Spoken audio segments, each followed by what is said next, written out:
Well, the idea came because as I looked around at our stable congregation, stable but small, I thought there has to be another use for the parish. And so I gave a call to Father Reyes, who immediately jumped at the chance of using the resources of the parish for a larger community footprint.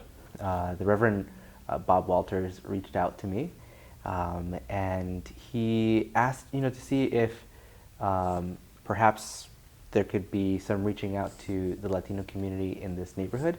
I came and met with him, and then I went to the streets. I went out and started walking the neighborhood, got to know business owners. Clark University is about a block away, and so I started talking to people in the neighborhood to see what their relationship was to the church, just here in St. Mark's, what the needs of the neighborhood are. And while the beginning conversations were possibly about beginning a worship community here for the Latino community, it quickly moved on to, what perhaps that's something that the Holy Spirit wants to do in the future. But right now, the real need are communities, a safe place for people to gather where they're going to be welcomed and loved and supported. We have here the core of any congregation.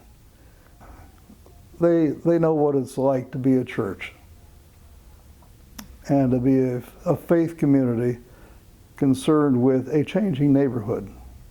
So it became very, very obvious very quickly that a community center would really speak more to the needs of the neighborhood.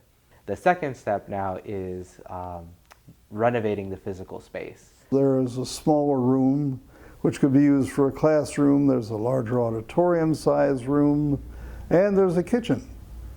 And Father Reyes' imagination immediately clicked in and said, aha, we can use it for this or this and this, and we were off and running.